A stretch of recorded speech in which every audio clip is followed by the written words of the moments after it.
Chers amis, bonjour. Aujourd'hui, j'aimerais partager avec vous 5 manières de lancer son startup avec des ressources limitées et économiser de l'argent. Avant de commencer, laissez-moi me présenter. Je suis Prosper Antialoun, je suis entrepreneur. J'ai créé plus de 10 entreprises depuis 2002 à Madagascar. J'ai aussi participé et créé des entreprises en Europe, que ce soit en Allemagne ou en France. Je vis de mes entreprises et dans mes temps libres, je partage des approches pour développer l'entrepreneuriat, le management, le leadership et les stratégies d'entreprise. Je suis en part-time coach d'entrepreneurs et de chefs d'entreprise qui veulent relever des challenges pour amener leur entreprise et leur unité de production à un autre niveau de performance. Je travaille avec des francophones et des anglophones en Afrique, en Europe et en particulier dans l'océan Indien, dont Madagascar, mon pays d'origine. Et je suis aussi consultant pour le développement du climat des affaires dans l'océan Indien.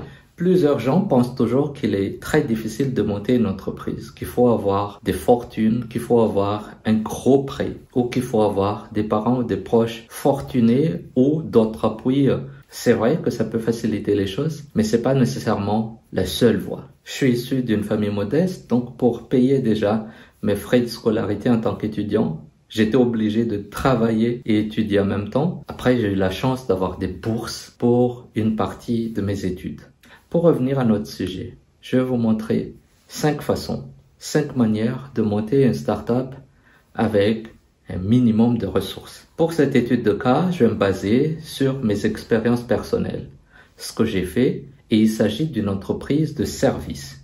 Peut-être qu'une partie des choses que je vais partager ici peuvent être adaptées dans des mini-industries ou dans d'autres types d'entreprises, mais ici, je parle du montage d'une entreprise de service qu'on a montée en 2009. Tout d'abord, quand on monte une entreprise, la première des choses, c'est de se faire connaître. Les gens doivent savoir que le service ou les produits existent. Pour cela, en numéro 1, je vous propose toujours d'utiliser les outils en ligne gratuits. Il y en a quelques-uns, vous avez pensé sûrement aux réseaux sociaux, avoir des pages Facebook, avoir des pages LinkedIn, avoir des comptes Twitter, etc. Mais on sait tous que avoir un site web fait déjà la première différence. Un site web peut coûter cher, mais on a aussi des outils presque gratuits ou gratuits. Par exemple, quand vous utilisez Blogger, blogger.com, ça appartient à Google et c'est 100% gratuit. C'est ce qu'on a utilisé pour nous quand on a commencé en 2009 et avec l'évolution dans le temps, on a gardé notre premier blog. Vous pouvez le consulter sur kentia-conseil.com.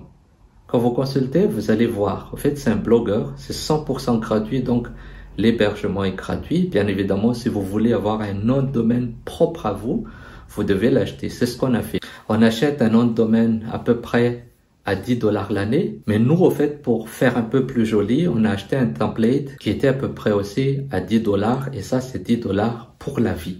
On achète une fois, on le met en place, on l'adapte et c'est terminé. Il n'y a pas besoin de beaucoup de connaissances. J'ai fait moi-même, j'ai pas fait des études de codage, d'informatique ni quoi que ce soit, mais j'ai paramétré moi-même tous nos blogueurs avant de faire appel à mes collaborateurs des années plus tard. Toujours dans le registre des outils en ligne, quand vous partagez des images, quand vous partagez des visuels, que ce soit sur les réseaux sociaux, dans votre blog, dans votre site web, il faut avoir un minimum de niveau de professionnalisme. Pour cela, encore une fois, il y a plusieurs outils gratuits. Il y a Canva qui est plus simple, qui est utilisé par pas mal de monde. Sinon, il y a aussi la version gratuite d'Adobe Express. Ça suffit largement pour faire des jolies images, pour enlever les fonds, pour faire pas mal de choses pour avoir un niveau de visuel proche de ceux des professionnels. Dans le même registre, on peut aussi parler des gestions de projets. Quand on parle de service, quand on parle de start-up, généralement, on travaille toujours en projet. Donc, il y a plusieurs outils aussi gratuits. Bon, le plus connu, le plus utilisé à Madagascar, a priori, c'est le Trello. Trello fonctionne très bien. Sinon, vous pouvez aussi utiliser des ERP. Si vous prenez qu'un seul ou deux apps, vous pouvez l'avoir gratuitement. Donc, il ne faut pas hésiter d'aller sur Odoo et de vous inscrire et d'utiliser Odoo avec 1 ou 2 seules apps de manière tout à fait gratuite. Deuxième approche, c'est le home office au travail à domicile. En 2009, j'ai commencé avec 3 collaborateurs, dont mon coursier, un comptable et une agente administrative. Avec ces 3 personnes, on se voyait 3 fois par semaine, dans la matinée, dans ma grande cuisine qui était en Péflo. Sinon, les gens travaillent depuis chez eux. Donc, on a investi dans des outils adaptés, avoir des ordinateurs portables et avoir des connexions qui peuvent suivre les gens et chacun travaille, soit depuis chez eux, soit depuis un centre d'affaires ou peu importe dans un restaurant. Et on a fonctionné comme ça jusqu'en 2012. En 3 ans de lancement, on a fonctionné sans un vrai bureau physique. Et ça nous a beaucoup aidé pour économiser en termes de coûts mensuels. Troisième approche, c'est l'externalisation de certains services. Par exemple, le marketing. On l'a externalisé, on a demandé à des entreprises spécialisées de nous faire un marketing digne d'une entreprise de référence. C'est-à-dire pour rehausser le niveau, on voulait être dans les journaux, dans les magazines, dans des choses assez complexes compte tenu du budget limité. Donc on a vraiment pris le temps de nous asseoir avec des spécialistes qui nous ont concocté quelque chose à fort impact avec un budget minimum. Pareil, la comptabilité a été confiée à un expert comptable, un ami d'école qui nous a fait un prix d'amis. Cette démarche nous a permis de nous focaliser sur nos principales activités, le développement de nos services, le développement de nos produits et d'être focus, concentré à 100% sur ça. Quatrième approche, c'est la pré-vente. Par exemple, avec les formations. On a préparé des formations et pour financer en fait la partie logistique, la location de salles, la location de matériel, l'achat de tout ce qui est outils, on a fait des pré-ventes avec un bon marketing et aussi un prix attractif pour ceux qui paient 1 mois à l'avance. Ça nous a permis de bien préparer notre formation sans engager un seul centime de nos fonds. Cinquième approche, c'est de collaborer avec d'autres startups. Des gens qui ne sont pas forcément des concurrents, mais qui sont dans la même situation que nous. Par exemple, quand on a pris notre premier bureau, c'était tout petit. Je pense qu'on avait 40 ou 50 mètres carrés. Donc, on avait 2 bureaux pour nous, où on est en rotation parce qu'il n'y a pas de place pour 4 personnes. Et l'autre startup avait 2 bureaux pour eux. Et pareil, ils étaient 3. Donc, qu'est-ce qu'on faisait?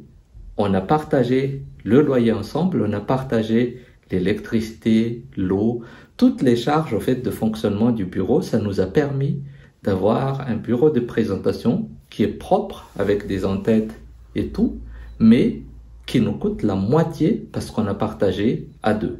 C'est peut-être possible aussi de partager à 3, 4, j'en sais rien, mais c'est une démarche qui peut aider à minimiser les coûts quand on débute en lançant son startup. Donc voilà les 5 démarches qu'on a choisies pour lancer à moindre coût notre startup. Peut-être qu'il y en a d'autres. Je vous propose de partager votre expérience aussi avec nous en les mettant dans les commentaires en bas si vous en avez, parce qu'on est là pour s'enrichir ensemble, pour avoir des idées, pour développer ensemble chacune de nos entreprises respectives. Sur ce, je vous dis à très bientôt. Et si vous vous êtes pas encore abonné à notre page, il est temps de le faire. Et n'hésitez pas aussi à partager cette vidéo si vous pensez que ça pourrait intéresser des amis, des proches ou d'autres gens. À très bientôt. Au revoir.